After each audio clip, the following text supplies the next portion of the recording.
Hi, how are you? So, this is my first video about energy shifting. I'm basically going to read you directly out of my book of shadows, which right now is one of these 50-cent notebooks that you can get anywhere. And this was a mood shifting exercise that I actually ended up writing in church today. Instead of doing all the getting up and sitting down, I just sat down and I just wrote this. Just let this channel through me. Why did I do this? Because my youngest son, so they did pretty good in church. My husband was very generous to remind me of, because I was about to think they'd done terrible at church, but he reminded me that they had actually done pretty good. And my youngest son had he licked his hand and then he put it on me. I can't people licking me and stuff like that. I remember being a kid and my sister doing that to me and I could just strangle her. I really hated it. I could still feel the anger. So he did the same thing and I was pretty much that same feeling. So I had this book with me and I was like, remember, don't take it out on the person doing the thing. This is a journey of mental mastery, emotional mastery, which means being able to catch yourself in the middle, which means parents, we can't just regulate in the middle if we haven't ever done that or practiced it before. You need to practice it. You need to rehearse before you go on stage and perform. They can't just throw you out on stage and what are you going to do? You're going to do the same 3 moves, So unless you take the time to practice it, it's really kind of going to be the same thing. So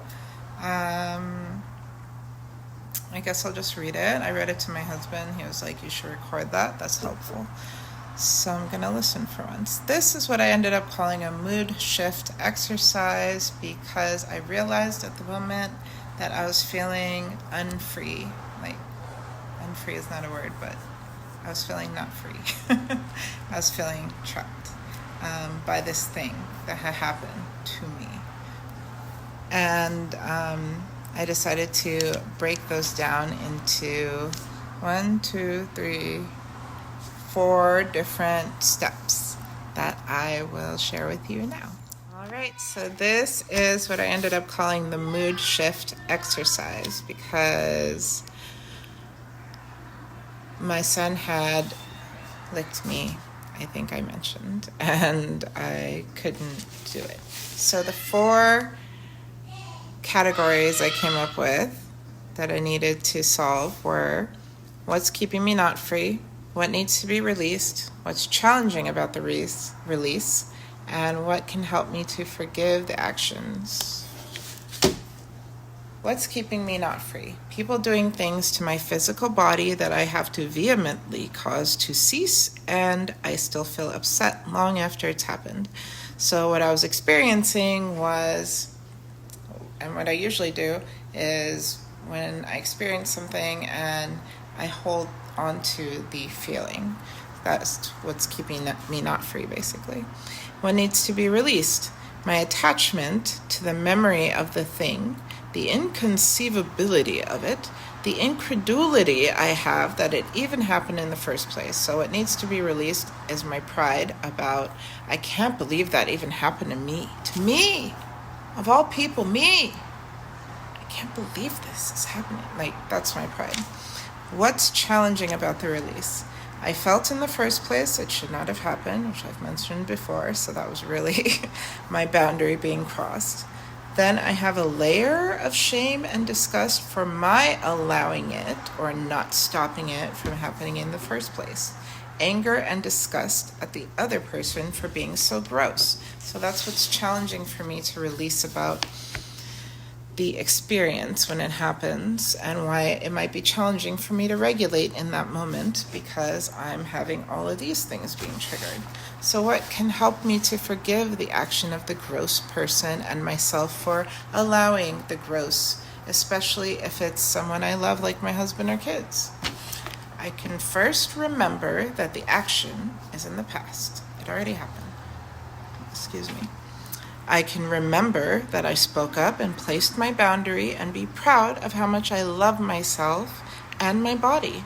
I can remind myself that everyone is doing the best they can, even if it's not ideal for me.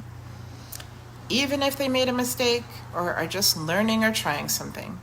I can also remember that I have perhaps grossed someone out in the past in my own way, and it didn't make me a bad person. And I wrote, bam, mood shifted. Because by the end of me doing this little exercise, which was me being triggered in that moment at church, my son licking his hand and putting it on me, and me journaling, and then me sharing it. So I hope that was helpful. So they only start screaming. They don't even know what I'm doing right now, but as soon as I hit record, they just start yelling. It's so funny.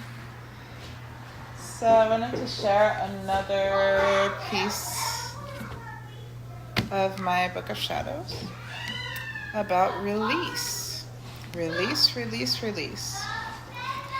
Release all control over the outcome of any relationship and see how it flows naturally. What magnetizes to you will become apparent. Stop forcing and attracting others through pure willpower. Stop restricting others' growth because of your scarcity around who they'll be if they grow big. Don't choose you. Forget about you while they're living their fabulous new life and leave you behind because you couldn't keep up and weren't enough in the first place. There are others prettier and smartier and glamourousier and happier. Those are all the fears. That's why connections are forced as opposed to allowing growth. Growth can mean possible permanent change, where people leave you to do their thing, and you want them to, and their absence is also wildly uncomfortable, and you wonder if you can really do it or not alone. So it's scary to say the least. It's the cave you avoid walking through.